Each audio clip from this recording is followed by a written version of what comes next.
My name is Donald, Donald. Middle initial is E. My last name is Loudner, Loudner. I'm a Hunkpahty Sioux American Indian from South Dakota. How many Korean War veterans in your tribal groups? In my tribe, the Hunkpahty tribe, Hunkpati, Sioux, Sioux. Family, just my family alone, not just my tribe, but my cousins. When the Korean War started on June 27th in 1950, Right. my grandfather, who served too, also back in the earlier days, and my name, my great grandmother was married to this German man, and he was in the United States Cavalry, and so that's how my father and them came to tax. So they're part German, but my mother was a full-blooded Sioux, so I dropped back down to have a lot of Indian blood in me. But when the Korean War broke out, he told us, he said, it's always been the American Indian tradition to serve when the time is in need for our country. So he said it's your heirs. It's your heir of all your kids that's your age has to go volunteer and go. So the Indians volunteer to go to every conflict and war that ever occurred in this country since the coming of the white men into our country. So, in your family, how many family members 20 went to Korean War? 24 of us all volunteered to go to all the first cut, and I had three brothers that there was three of us from my family, so we were part of the 24, and they all served in Korea or in different military units like Air Force, Navy, Coast Guard, Seabees, Marines, and Army, and they put us where they wanted us, and so those 24 of us. But in my tribe alone, I would venture to say we probably got maybe 60 to 70 Korean War veterans from my tribe. How many tribes do you have? There's 567 Indian tribes in the United States. And how many do you think you know that they went to Korean War? Oh, every tribe has got Korean War veterans. Every tribe? Yes. Why is that? Did U.S. government ask Indian tribes to go to Korean War, or did you volunteer, or did you enlist? Indians all volunteer, because I'll tell you, back in the First World War, the American Indians served for the United States of America when we wasn't even citizens of our own country. The United States didn't make the American Indian a citizen of our country till 1953, when President Dwight Eisenhower signed papers to make the Indians full citizens of the United States. They made them partial citizens after World War I, but only for voting purposes and stuff. But we had lots served in World War I too, World War II, Korea, every conflict. So it is a tradition in Indian tribes that they answer the call from the state. Right. Yes, for the United States. Yes, they volunteer to go. So all enlisted, not drafted. Nope, all enlist. So there are 567 Indian tribes, American Indian tribes in the United States, and you think that every tribe sent their folks to the Korean War? Yes, when I was in Washington this last November at the Arlington Cemetery and placed a wreath at the tomb of an unknown soldier, well, I met the president of the Korean War veterans, Larry, yes, and he asked me. He said, "Don, let me ask you something. They told me you're the national commander of all the Indian veterans." I said, "Yes, sir, I am."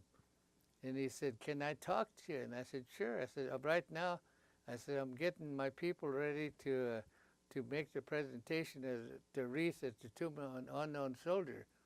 But let me tell you something about that, Larry." I said, "I had to just about fight to get the honor to place a wreath at the tomb of an unknown soldier, because," I said, "they said, 'Why do you want to place a wreath there?' I said, 'Because we have over 700 American Indian veterans that went to war when the time was called and needed, and they never come home. The Department of Defense knows that that the Indians served, but they don't know what happened to them. They never came home. They were missing in action.'" I will ask a lot of questions about that. But Okay. when are you born and where were you born? I was born in 1932. Birth date? Birthday, it was March 18th, 1932. March 18th? Yes. Yeah. And I was born on my tribal reservation in South Dakota, the Hunkpati Dakota Sioux tribe. And like I said, I was one of the 24 that volunteered to go. But back right after the World War II, there was a ship that sunk in the Pacific that had 5 brothers on that one ship, and they all died. So the Department of Defense said that will never happen again. All 5 members from one family will never be put together, with the possibility of them all getting killed at the same time. Right. So of the 3 brothers that we went, I was one to 3. I was the youngest, so my 2 older brothers, they went in the service, and cousins, they all went in the service and served in Korea, but they picked me to be in a special unit, in which I can't discuss because they say we can't discuss what unit I was in, but they made me an instructor, and I served from 1950 to 1983, and I was given a commission, and I retired after 33 years. Yeah. So tell me about the period that you were growing up. Where did you go to school? What kind of school did you go? How was living in the reservation in South Dakota? Things like that. Family members, your families, and your parents. Okay, I was born. There was all total about 9 in my family, and other than the 9, I was the baby of the family, the youngest. And I come from a very poor family, and a lot of people look at me when I tell it. But I said, we lived in a 1-room house, little house, and I said, I never slept in a bed. I can honestly say I never slept in a bed till I was a senior in high school, because there was no room when all my other brothers and sisters were at that house, and as they got older, they got married and they moved away and everything, and I didn't get sleeping. So finally, when I was a senior, I finally got sleep in the bed. And then right after that, I left to go to the Korean War, and I served for 33 years, and I got what they call a commission. I was retired after serving in the military for 33 years. I became a chief warrant officer for the. So did you go through the school in the Indian reservation? Yes. Tell me about the school. How was the system? Teachers and students, how many students? What did you learn? Did you learn same thing as regular schools, public system in the United States? Yes. Yes. Tell me about those. Okay, when I went to school back in, well, I went to the grade school and stuff, but I graduated in 1949, 1950 year. And when I went to school back there, all our teachers was white. We didn't have no Indians because the United States government put us as incompetent, and they put us on reservations, and we're still there.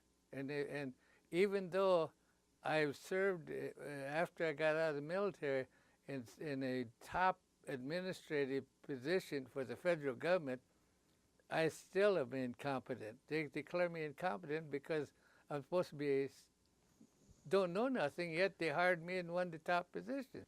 The government still thinks that we're savages. Yeah, we don't know nothing. So they put all the white school teachers in there to teach us, and they forbid us to speak our language when in 1949, 47, 48, and 49, because they said they thought we were talking about them by using our own language. When they can only understand English, we were talking our language, and they said we couldn't do that no more. They used to punish us for that. So is there any official kind of regulation that you Indians are all incompetent, or that's what just they say it? No, the United States says that.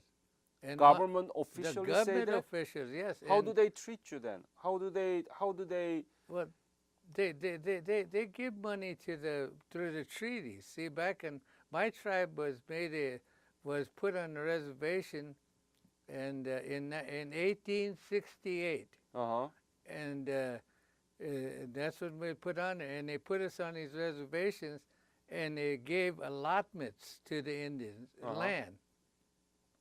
And this land was held in trust it's our land, but the government held it in trust because we were incompetent. And today, after all these years, they're still saying we're incompetent.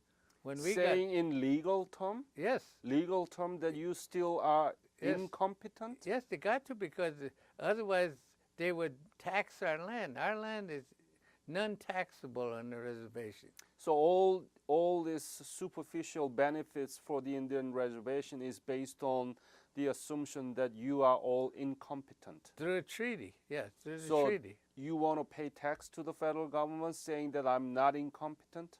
Well, I don't live on the reservation no more. After I went to the Korean War, came home, and I retired from the military after 33 years, I never went back, because my wife and I decided we were too used to being amongst our friends, living off the reservation, so we didn't go back to the reservation. I lost my wife in 2008, and we lived off the reservation since 1950, 51.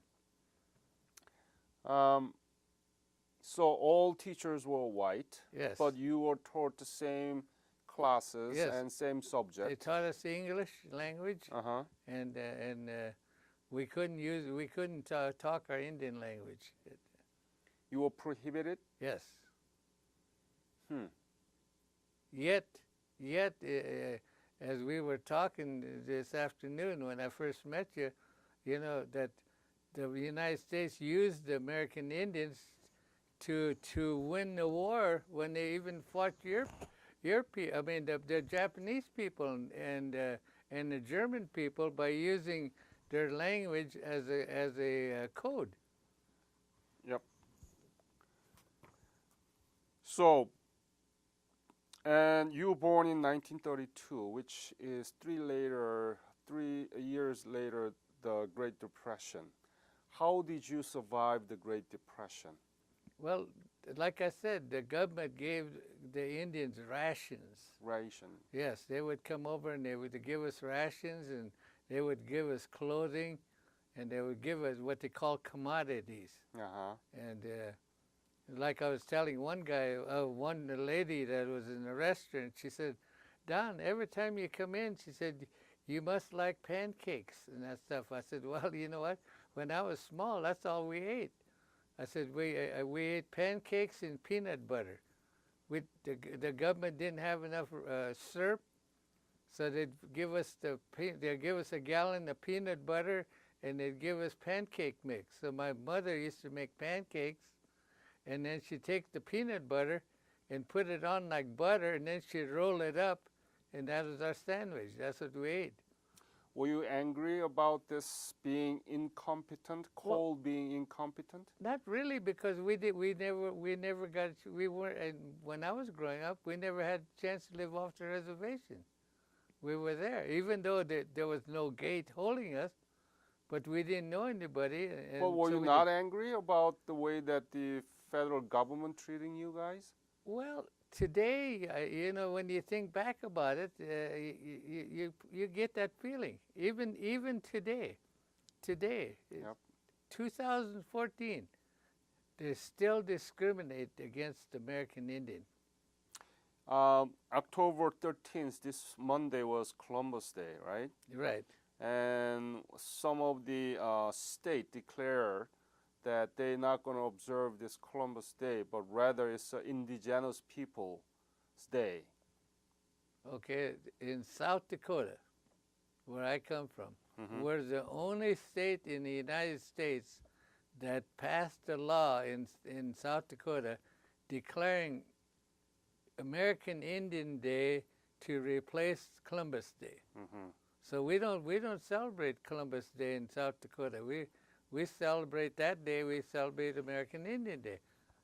And somebody told me that there was another state that just was talking about celebrating American Indian Day, like South Dakota. Let me ask this question. You may not like this, but the white came to the United States, American continent, and cleansed the American Indians, right? And now that's why they observing the Columbus Day, that because of this massacre and by the white of the Indians, so that there is a what we call the United States today. You are part of the United States. Right. What do you think about this? Well, in the first place, the Indians got together and they went to the legislators and they said, tell me, why are you celebrating Columbus Day? Mm-hmm. We want to know why you white people are celebrating Columbus. And somebody told them they're celebrating Columbus because he discovered this country. Well, Columbus didn't discover this country. He didn't even set foot in this country. When he lit back in 1492, he lit down by Puerto Rico and all over. He wasn't there, so why are you celebrating it? And then that's when the legislature says, you know what, you're right. So what do you want to celebrate? We want to celebrate American Indian Day. Mm-hmm. Make it American, because we were here first. Yeah. You slaughtered all our food. You slaughtered our buffalo, and you denied us this, and you denied us that, and you discriminate against us. Today, there's still big discrimination in the United States against American Indians. Mm-hmm. Even, let me tell you, as a national commander, I've been trying to get, even though we, the American Indians, serve at the highest percentage of all ethnic groups, per capita-wise, in every conflict and battle that ever occurred since the coming of white people here. Now, two of the congressional people came to me when I was in Washington and serving on the board at the VA. And they said, Mr. Loudner, we'd like to ask you a question. And I said, I'm open to any kind of question, you know. I'll answer to your best of my knowledge. And they said, we need you to form a veterans organization for your people. We have all the veterans organizations, such as the American Legion, the Disabled Veterans, the Veterans of Foreign Wars, and they all come into Congress at the first part of the year, like at the end of January, February, and they report to Congress the issues, concerns and needs of their members. But when we ask them, how about the Indian veteran, they say, we got some in our organization, but we don't know nothing about them. So you need to form one, help get one formed so you can come in, so you can testify to us what your issues, concerns, and needs are as American Indians. Who are the congressmen? All the Congress in Washington. Okay. And so we formed our own group. That's why I gave you my card. I'm the national commander of all the American Indians in the whole United States, all 50 states. Yet, when we introduced the bill back in 2003 to give us a charter, like the VFW has, the Legion has, disabled vets have, the MVets have, all the they got all kinds of organizations with charters, but Congress denies us of that charter. We still don't have that charter. It passes the United States Senate, but when it goes to the House, they will not give us it because when they first went up there, they said no. There's too many charters, and so we cut it off. We're not going to give no more charters away. They told us that in 2003, in 2004, and you know that since that time they still wouldn't give it to us because they said they're not going to give no more charters. Yet they have given out charters because the conference you're here today at, we had a bill at the House of Representatives and the Judiciary Committee requesting a charter. The Senate already passed it unanimous. Wasn't a dissenting vote. Got to the House, and the Judiciary Chairman told us that they were not going to give any more. Yet since then, they gave the Korean War veterans that you see here today at their conference, they gave them a charter. I'm a Korean War veteran, so I can belong to them, but they won't give me a charter for our American Indians. They gave them the MUA, they call MUA, the Military Officers Association. They gave them a charter. Our charter's still there. And they gave those two ahead of, and so when I went up there and I said, why did you give the Korean veterans a charter? Why did they give the MUA association? I said, I'm a Korean War veteran, and I said, I'm also a retired Army officer. So I said, I can qualify for both them, but all my people that I represent can't because they're not officers. So we need a charter. That's been back in 2005 and 4, 5 and 6, 7, 8, on up to today, and we still don't have it. We still don't have a charter. To me, that's discriminating against us. Yeah. And we should be getting the veterans or other veterans organizations that have a charter to come with us and march in Washington, if that's what it takes. Or if it takes the national news people to come out and say, why are you not giving the American Indians who served in every conflict and war since they came to this country at the highest percentage of all ethnic groups in the United States per capita, yet you won't give them the same equal rights as they. It don't cost you no money. It's free. They don't get nothing for having charter. All it gives them is a chance to come in and present their issues, concerns, and needs. What is your plan to make it happening? You know what? I'm getting old. You know, I'm getting disgusted. Yeah. You know, it's like I told you. We finally got a chance to present a wreath in Washington, and I think that's a big accomplishment for us. We'll talk about that later off the record. Okay. Yeah. So,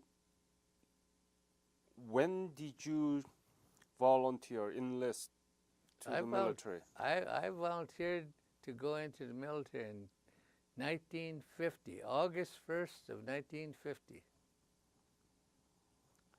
Why? Why? Because our grandfather said it's the tradition of the American Indian to serve their country in time of need.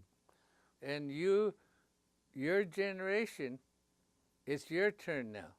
So that's when I told you we had 24 of our cousins from my family, from all cousins. We all volunteered and went into the service. Did you enlist to the army? Yes, I went. I was in the army. Yes. Mm-hmm. And where did you go to receive the basic training? At the time it was called Camp Carson in Colorado. Camp Carson? Yes. Carson? SON. Yes. In Colorado? Yes, in Colorado Springs, Colorado. What kind of basic training? We went to like everybody else that goes in the military. It taught us how to march, and it taught us how to do about faces and to rear marches, and learned how to shoot the rifles and everything. For how long? Well, it was for 14 weeks. I went to 14 weeks, and when I went in there, they called me Don, and when I got out of my basic training, they called me Tomahawk because I earned that name because when we went to practice throwing hand grenades, well, all the non-Indians couldn't throw that hand grenade in that tire they had out there, and so they said, "Okay, Don, your turn." So I got they got this practice grenade, and I said, "What I got to do?" And he said, "Throw it in the middle of that tire. Throw it in that tire. They had a rubber tire over it." So I picked it up and I threw it and went right in the middle of it. Wow. And so then to give me another one, I threw it in. There's three of them. So this instructor there, he said, "How come you can make it and these other people, not one of them made it in that tire?" I said, "It's just part of our blood." I said, "That's just like throwing a tomahawk at you people." And that's how they gave me that name. How many Indian Americans were in that basic training camp? In that basic training camp, there was in my unit. There was two of us. Two. Were there any discrimination at the camp? Yes. What? What kind of discrimination? Yeah. Well, they took in a lot of the Indians. They put them in separate units, and we were in a convoy. I was in a military unit. We were shuttling trucks and jeeps and stuff to beef up some of the units that was going to go to Korea. So we had to go from one camp to another to get it. When we all left in the bus, we stopped in one state where we was going. We went in to eat, and the guys all went in this one cafe. There's over 120 of us went in this cafe. And when the time come, this guy came up to me and he said, "I'm sorry, you can't be in here." He said that to me. I was the only Indian in the outfit. "You can't be in here." And I said, "What do you mean I can't be in here?" He said, "You're American Indian, ain't you?" And I said, "Yes, and I'm proud of it." "Why? Yeah. Why can't I be in here?" He said, "Read the sign on that door. No Indians allowed in this cafe." So I called my company commander that was taking us up there, and I told him and our first sergeant, I said, "I got to leave, but when you come out, could you bring me a sandwich?" He said, "What do you mean you can't eat here?" I said, "That guy standing over there, he just told me go read the sheet on the door. It says no American Indians allowed in here." So they went and asked him, and he said, "Yep, that's our policy. He can't be in here." So the first sergeant blew his whistle, and the company commander said, "Everybody fall in outside the cafe. Even though you haven't ate, fall in. We're going someplace else. If Don can't eat in here, we can't eat in here either." And we went to another place, and he went in there, came out, and he said, "They'll feed you in here." We went in there and ate breakfast, and away we went to go to the camp. You were the only Indian? I was the only Indian in that when going on that trip. Oh, what a shame. And then the American Indians, another thing, that the American Indians did, even though they fought in World War I when they wasn't citizens of the United States, we were not allowed or could buy liquor until 1953, when they made the American Indians the full citizens of our own country. That discrimination still goes on today on a lot of things. Yeah. Unbelievable. So what was your specialty? Just basic infantry or? I was in the infantry, yes, but they told us that they said because you're the third of the family, you can't go into Korea. You can't set foot into Korea because you got other family members. We got to save somebody from out of your family, and you're the smallest, and the other two said you're the one they want to keep out. So I was trained to do something else, which, like I told you, I can't discuss right now because they said if they found out, they'll be sought. I would be a sought after person to try to find out how to do certain things that they still hold secret within the military organization. So they told us that anybody asks you what you done, tell them you're the professional KP man. You wash the dishes, peel potatoes and stuff. But they don't need to know what you do. Just tell them you served your country. So that's what I tell them. I served my country. So tell me about after 14 basic training camp training. Where did you go to do what? I can't remember what it is, something like 32 people that was selected to go in communications.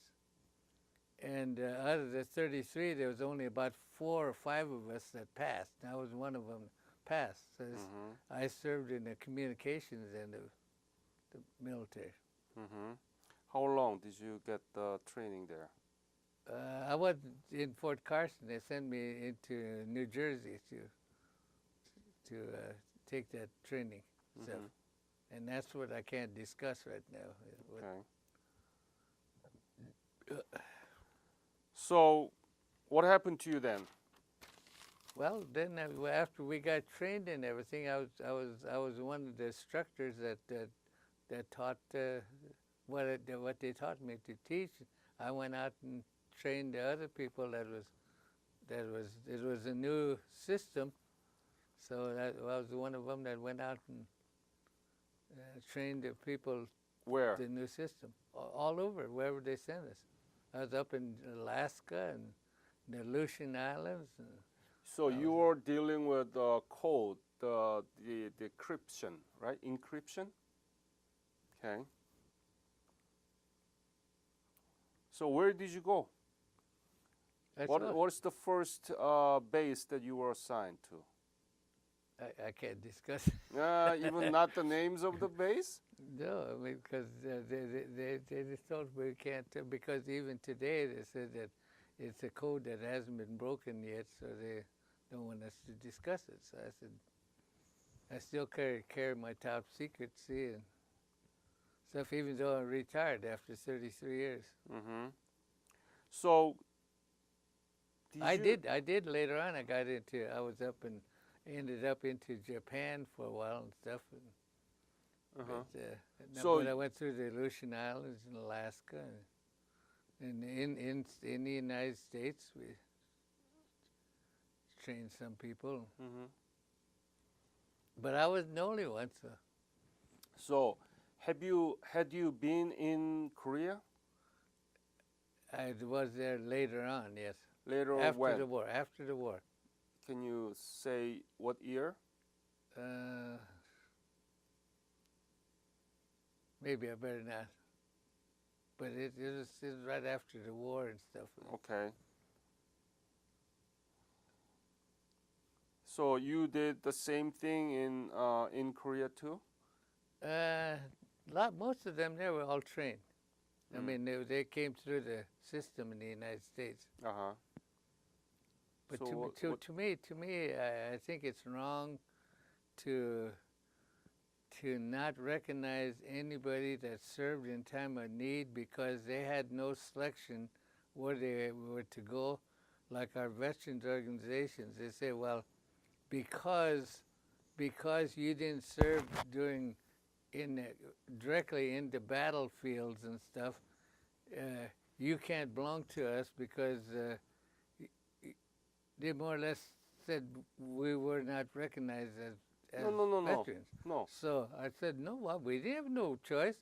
Nobody had any choice. I said, when we went in, the 24 cousins, and I was one of them, they said, okay, you're going to go in the army. You're going to go in the Air Force. You're going to go in the Marines. You're going to go in the Coast Guard. My brother was in the Seabees. And you're going to go in this and that. And they sent us all over. We didn't have no choice. Right. Yeah, officially the definition of Korean War veterans by the federal government is the U.S. soldier who served during the Korean War era. Yeah, time of war. Yeah. And it's from June 25th of 1950 to January 31st of 1955. Did you know that? Mm-hmm. Yep. So it was 53 originally. Originally, yes, armistice ceasefire was signed on July 27 of 1953, but federal government extended the period to 55. Yeah, January 31st of 55. So you are a Korean War veteran, and you were there after the war. So, and there are many ways that the soldiers serve for their country in the war. So, you did it, and you taught this called secret packaging communications. Well, I think I almost said something, but I think they were kind of undecided, because the American Indians were used as code talkers back in World War I and World War II, and I think they kind of had that in mind during the Korean War, but it went so fast that I think they decided that they'd come up with this other program, but they had to use and this and that. Did you know anything about Korea before the Korean War broke out? Nope. I didn't even leave my reservation till then. Like I said, we were very, very poor. We didn't even know what a car was like. We had to, every place we walked. I mean, we walked all the time. Both my mother and father both worked hard, to help provide clothes for our family. And we had one pair of shoes maybe, and jacket. And the government gave us rations to eat, and even a little money. When I grew up, too, one of the things I did was I used to catch fish. I'd set lines overnight in the river, and the fish I caught before I went to school, I'd skin them, and my mother gut them out and everything, and we sold that fish to the white teachers and employees that worked on the reservation, so we can buy extra food for our family. What fish? Catfish. Catfish, yeah, Yes. yeah. Yes. And I love trout fishing. Yeah, well, my dad was an avid fisher, but I just couldn't do it. If I went fishing with him, if a fish didn't bite my pole in about the first 10 or 15 minutes, I just said, there's no fish here. I'd quit. And he'd stand there casting that fly pole and catch, and I said, boy, you got more patience than I do. So, have you been back to Korea? No, I haven't had a chance to. They elected me the national commander, and I've been trying to organize them. I've traveled all over. In fact, I just came back from Arizona and New Mexico and California before I came out here. Because I'm trying to tell them we need you guys to belong to us, because we're doing the work to try to get you the benefits and equally recognized. And without your membership with us, we can't count the members that we truly have now, as military people. In fact, I was told in Washington by certain people that I'm not going to say either, but they said, you know what, we have to start looking at maybe another name for the people that serve in the military. Because a veteran, too many people are saying they're veterans, and they never had a day in service. You got veteran basketball players, you got veteran football players, baseball players, the congregational people are calling themselves veterans, legislators, congressional people, and so people just don't recognize when you talk about veterans, they don't know whether you're talking about you in a time of war or what. They so we need to maybe go back. And I said, well, you got to look at the American Indian. Before you was even here, we were warriors. I said, I had a little sign when I worked for the federal government above my desk. And above it, that little sign, this friend of mine hand painted it on it. It said, before white men discovered this country, Indians were running it. No taxes, no debts. Women did all the work, which they did. The men went out and hunted and brought the game in. The women cooked it and kept it. And they set up the teepees whenever they moved. And if they did most of all the work. That's what they called work. And then on the bottom part of this, they then said, white men thought they could improve on a system like this. And look what we're thousands, millions of dollars in the debt now. So, I absolutely agree with you. but we're proud. We're proud to serve. And we're proud to be called, to